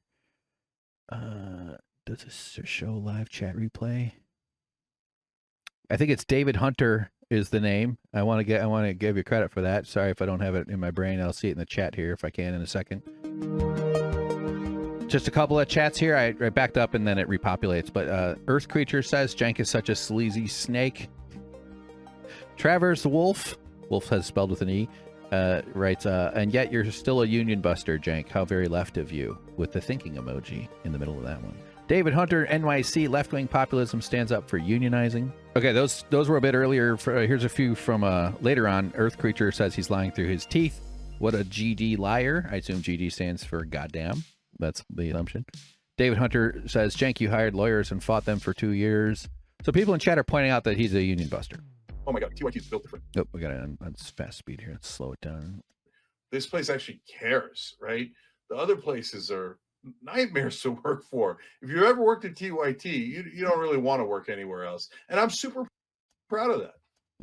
He's super proud of it. So he's just makes it seem like it's this casual, nice place to work. Someone went away, they came back, and oh my God, TYT is built different. I did like the coffee machine. I did enjoy being able to press buttons and get slightly different flavors of coffee. I think there was even a hot chocolate option. So that did feel like a bit of a perk. That was nice. Can't really save that for retirement or use that to go to the fucking doctor. Not that I had any way of saving for retirement at $21.63 an hour with zero benefits. I had no even after getting a union bump, I was maybe gonna get 24 an hour or something for high quality professional video editing that goes on television. TYT's on cable packages. I still wouldn't have been able to save for any kind of retirement, save to buy a home. None of that stuff was in the works. I just wanted to just be treated with the same disrespect that everybody else got. That's really all it was about. And stay sane enough to be able to continue to do my job for this guy that wouldn't give two fucking shits if I lived or died. Because he went out of his way to make sure that I wasn't going to get health insurance working for him. So here's the part about Jen bringing up the chat. And then we're going to end it pretty soon here too. Yeah. For sure. I mean, I don't know why people so why are people saying in our chat you're a union buster? They they don't know the whole story. Cenk shakes his face, shakes his head, kind of like, oh, this is just unfair. He's the victim. Like, I No, think that's and I don't blame him, Jen. I don't blame him because all they heard was from one side, and these guys saying, "Oh my God, they're union busters, etc." From that. When he says these guys, he said it earlier too about these guys put out a thing. I did this myself. I know that Dan from the internet has also made some stuff about Cenk and has been very critical and publicly critical about Cenk too. So he might be conflating us two as guys, but it's not. It's Dan and I aren't doing the film together. If that's what he thinks, just maybe your lawyers are giving you bad information there. But so what pluralizing is a bit weird. Anyway, whatever. It's a small point. So, but he's his answer is no. That's people. If you're only getting your information from one side, you're going to think that I'm a union buster. Why would anybody think that? It's not the Huffington Post article, the In These Times article, the Politico article, the New Republic article, the NLRB cases, the Cenk's own words and the union busting emails that he sent to his workers. None of that stuff. The notice to employees that he had that the government forced him to hang on his wall, which not a single host at TYT covered. Use of anti-worker law firms. None of that. No, it's just some people, guys out there that put out something that's not true. And so then this is sort of where he lands the plane here with the misleading comment about who's really to blame for why people think he's a union buster. Why would anybody think this guy's a union buster? Someone out there is not telling the truth. And he's going to tell Jen and Peter exactly who to trust. That one miscommunication from like 5 years ago, right? So they don't have, most of the people saying that, they don't even realize we have a union. They don't realize that we had two different union contracts. This is more of that bullshit, though. How could I be a union buster if we have a union? As I say in the piece, and I don't, how can I call myself a fisherman if I don't catch fish? How can I call myself an arsonist if I don't have any burned buildings, even though I tried to set one on fire? Huh? They don't realize that both IATSE is perfectly happy with us. All the employees are perfectly happy with us. So I don't blame the people who've been misled. I blame the people who are misleading them. So now we know who to blame. And when he says the people who are misleading them, he clearly means me. Probably also includes Dan in his brain and maybe others, but myself for sure as is the primary on that. So the reason people think Cenk is a union buster, according to Cenk, is me. If you accept that we assume he's talking about me, of course. I think that's a pretty safe, fair assumption here. I have a website called tellthetruthjank.com. I mean, so he doesn't blame the people who've been misled. You can't blame people who've been lied to, but you can blame the people who are lying. And as we see on screen, I'm going to press back 5 seconds, so 10 seconds total. He's lying to people. This is literally real time. What is happening? What happened in 2020, I mean, in terms of people trusting Cenk and Anna weaponizing their own audience in order to try to protect Cenk's political ambitions. This is real time interfacing with how power works because Peter and Jen trust that Cenk is telling them the truth right here. And he says that you should blame people who are misleading. And they are literally being misled right now. Let's listen to it. Both IATSE is perfectly happy with us. All the employees are perfectly happy with us. So I don't blame the people who've been misled. I blame the people who are misleading them. And it's done on purpose. It's totally done on purpose. I mean, it's all done on purpose. And I usually think it's people that I think people are jealous and they like to cut people down. And I think that people don't like people in their own field to get too far ahead. And especially, unfortunately, in this industry, it's very common.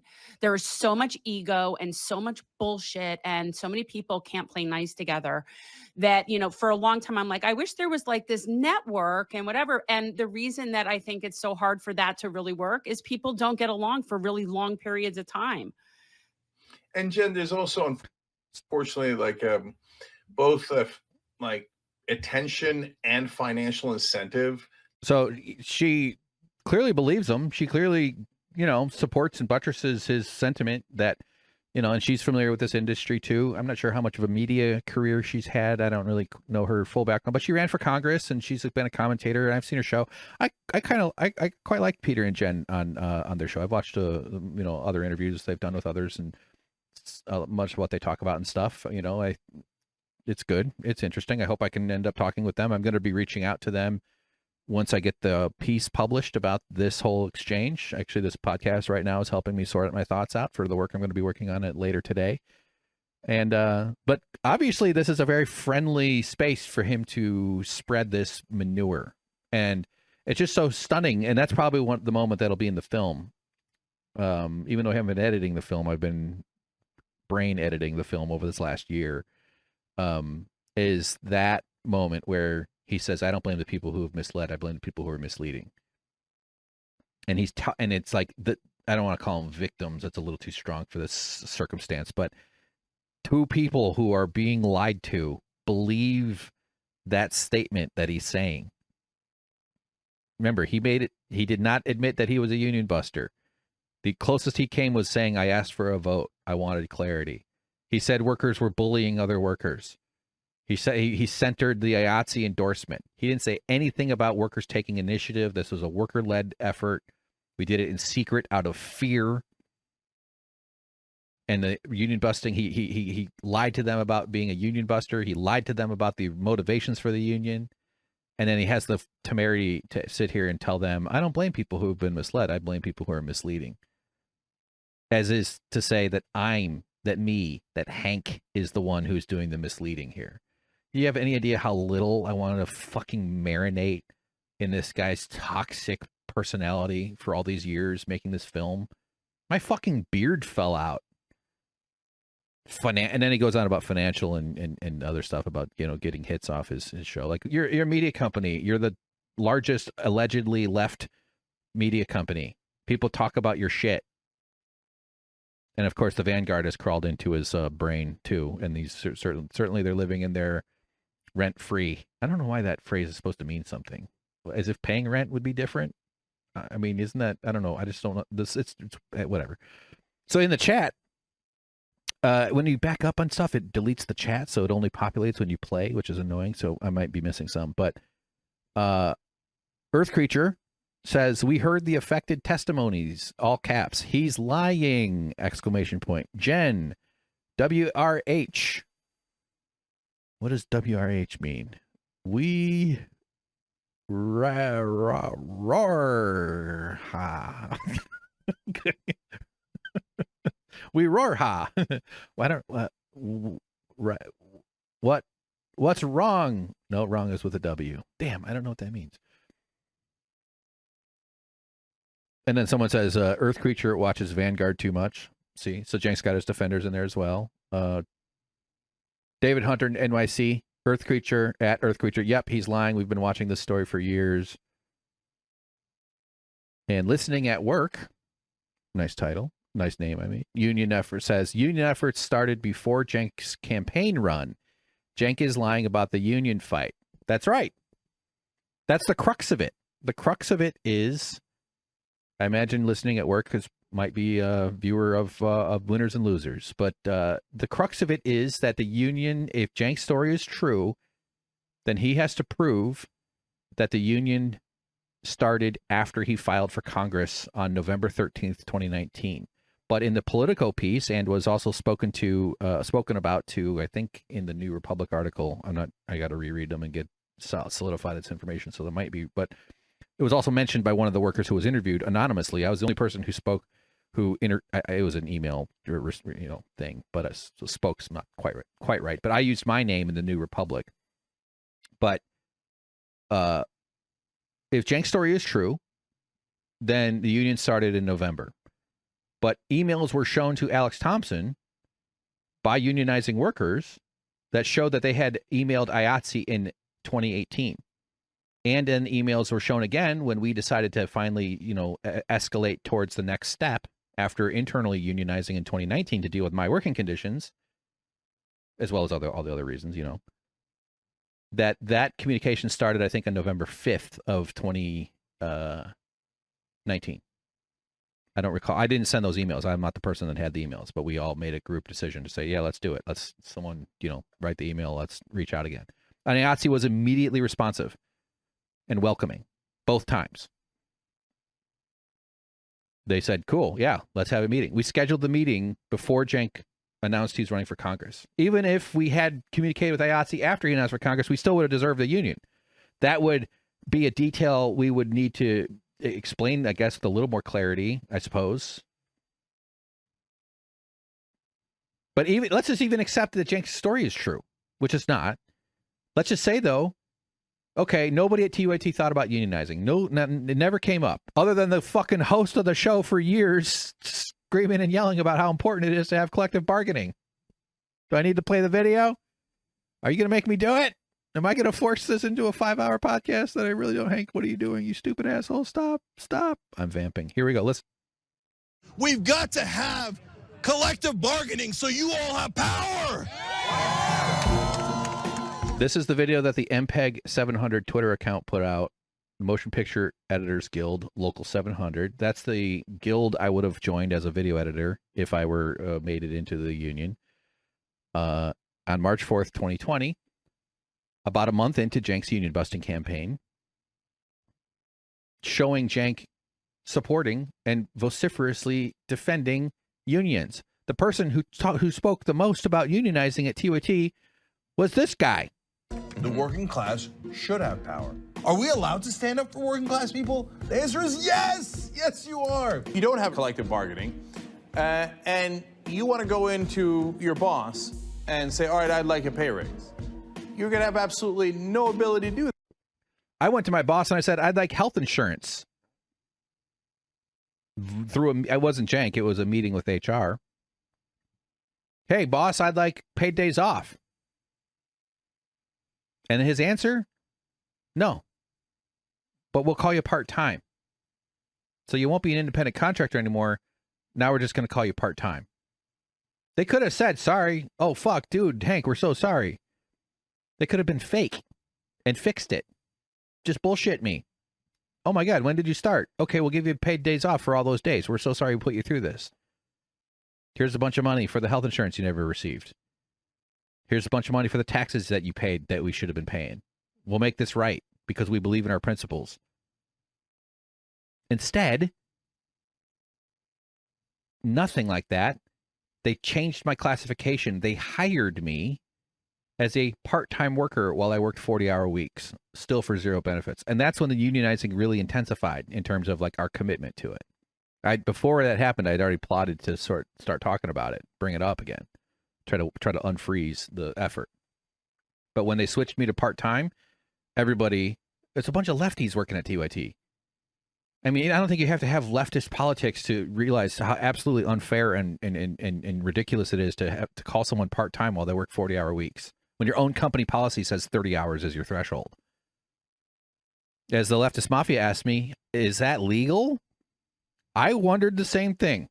I was very, very, very interested and curious about the legality of this kind of behavior. And we needed to stop it. And the only way we could stop it was with collective organizing, collective bargaining, the leverage you get when you're a group negotiating instead of an individual negotiating. More of this video. That the only way that any boss would take you seriously is whether you could bring everybody in together. We need to have stronger unions in this country. Holy shit, we need to hot. restore power back to the average citizens in this country. We need unionized work, right? We Yeah. need labor protections. We had those protections. They've been rolled back throughout the decades because of the aggressiveness of the anti-labor movement. Anna Kasparian signal boosted Cenk's lies without doing any fact checking. She helped him do the union busting. I don't know what she did internally.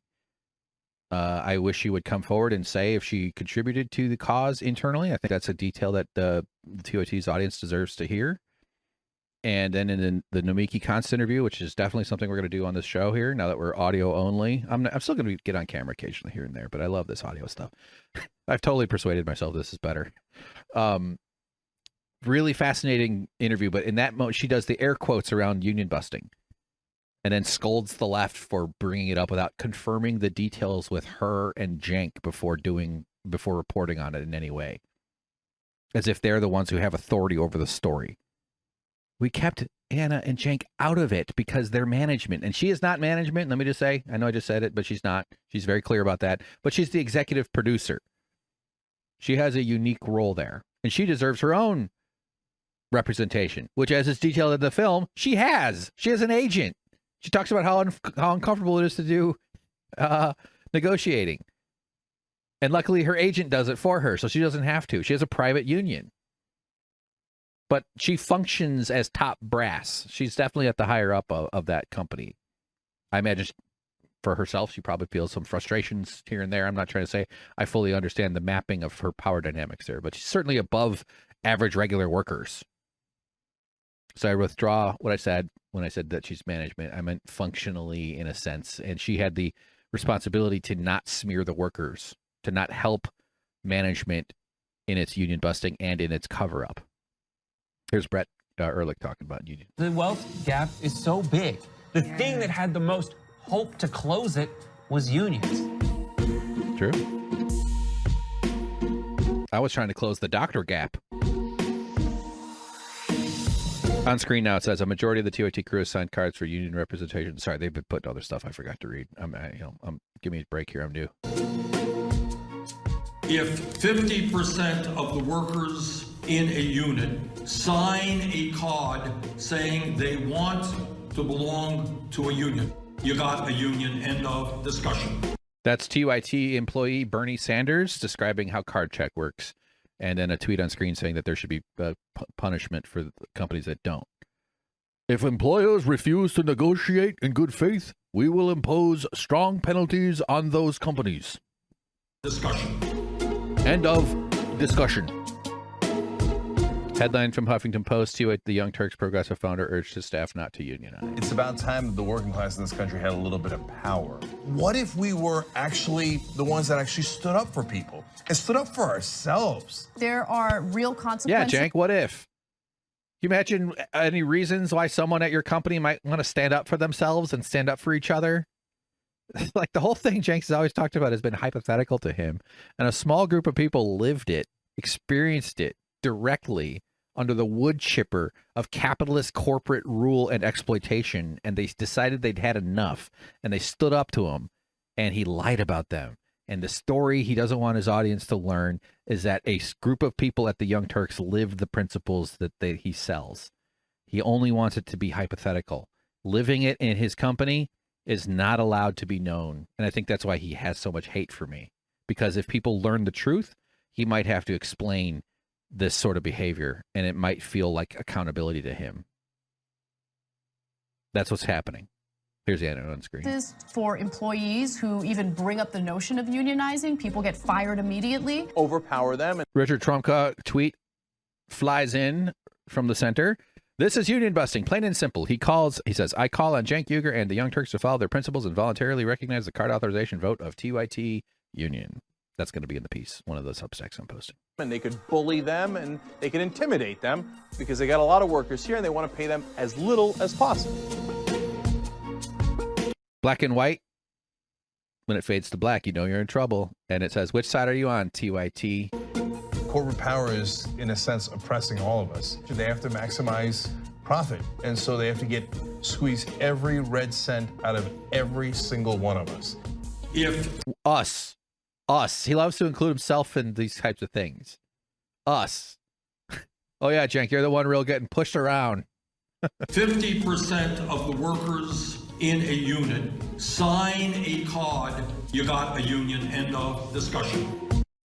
Jane, I would like to have Neapolitan ice cream for tonight's viewing of Wheel of Time Season 3, Episode 1, End of discussion. You got it, Bertie. That's Jane from the kitchen. Yeah. He's in his kitchen. What am I doing? Okay. All right. So as to wrap up, and I'm going to ramble a little bit more. We need to hear this audio one more time. Francesca, just so good. But before we do that, since I'm looking at it, Dr. Phil had Cenk on as a guest, and Dr. Phil introduced his new buddy. They've been hanging out. Dr. Phil came on, TYT was in the studio. Merit TV, which is rooted in the word meritocracy, as is their Wikipedia says. I'm not just inferring that.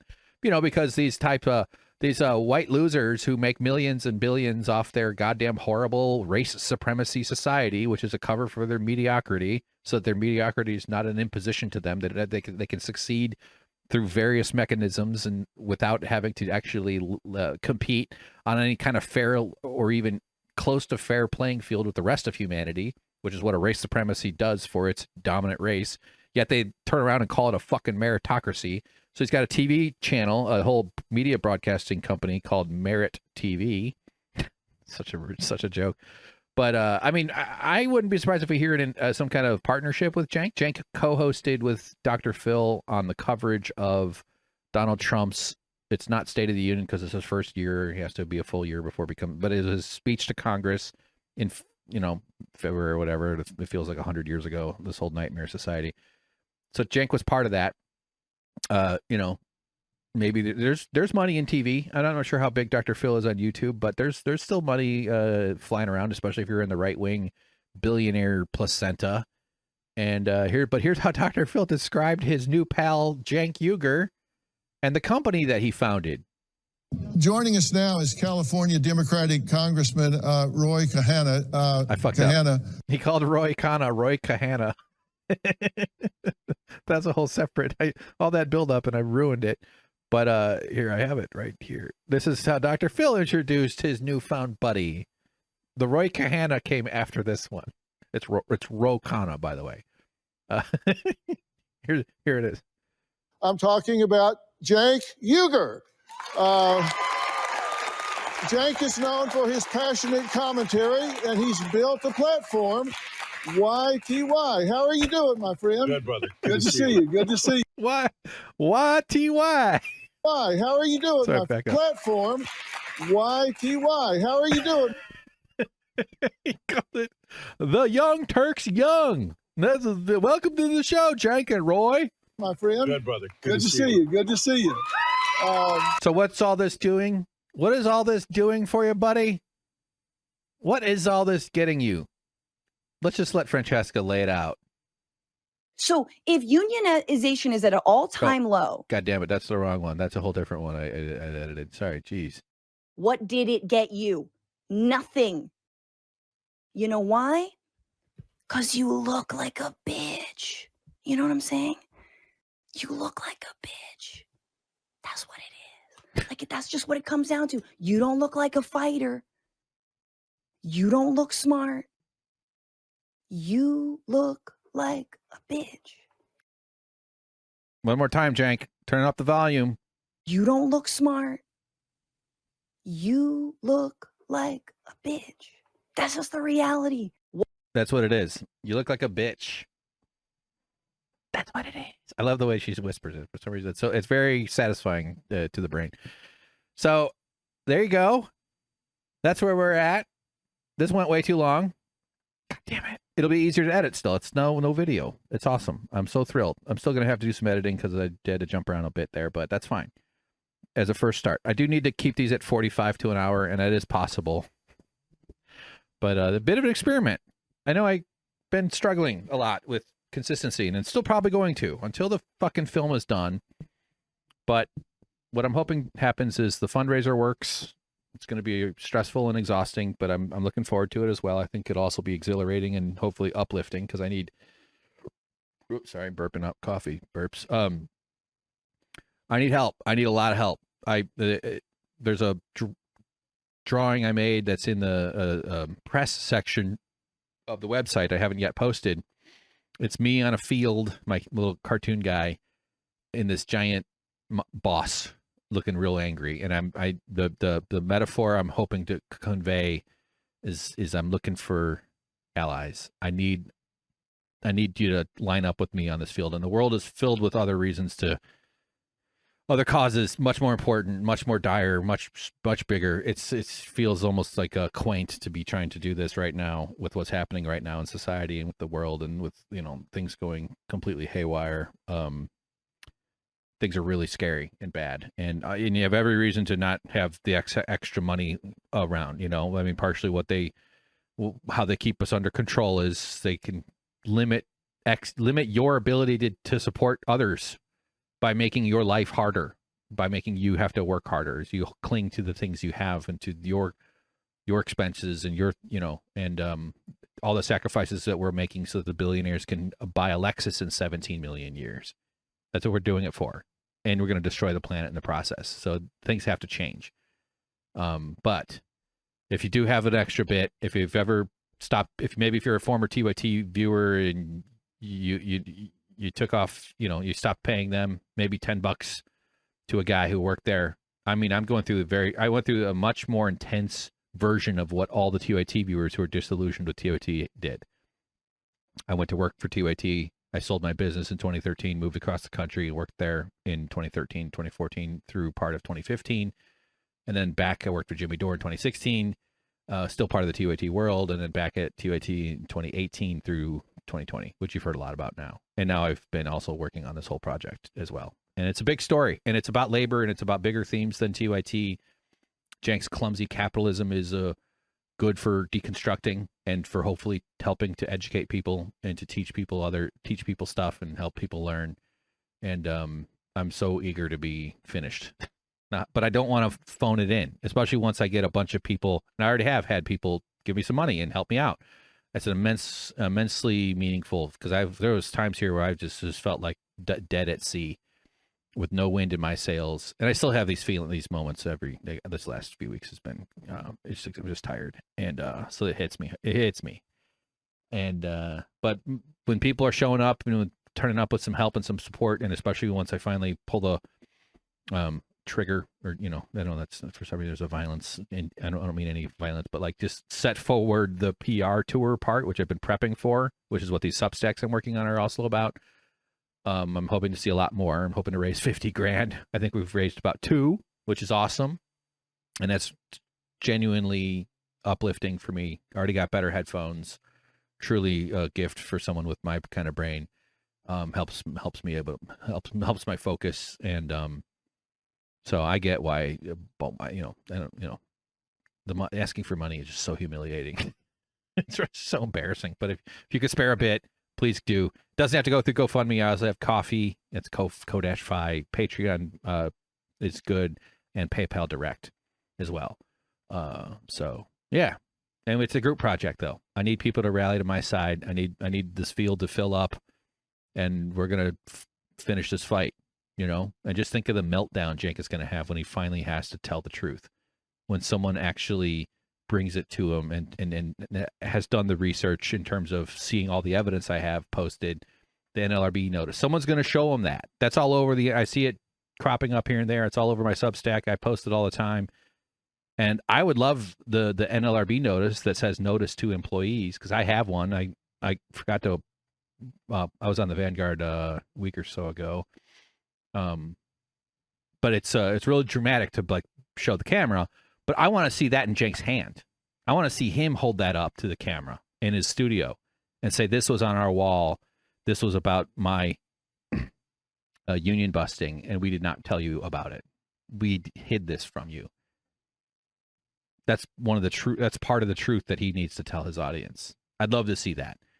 But he's going to get asked about it. I'm sure it's probably bugging him.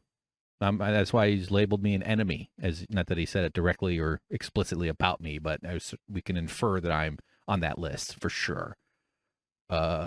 So yeah, I'm just rambling here at the end, and one more. 'Cause you look like a bitch. You know what I'm saying? You look like a bitch. That's what it is. 'Cause it's so good. She makes this like eyes. I just find that so fucking satisfying.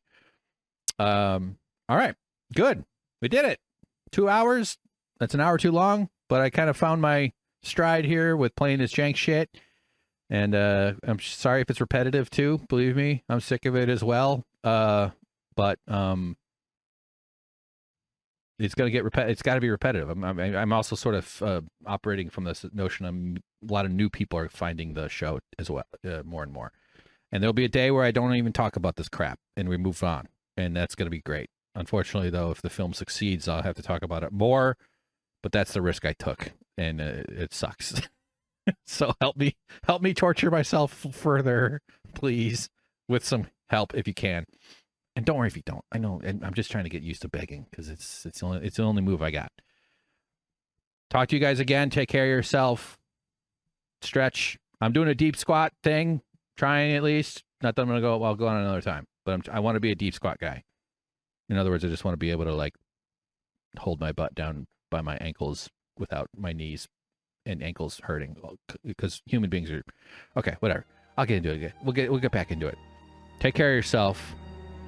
Less phone, more stretching. Move your body. Less phone. Less phone. Scroll a little and then put the fucking thing away. Pick up a book. God damn it! I'm actually talking to myself. I just keep intending to read. All right. Bye, everybody. Bye.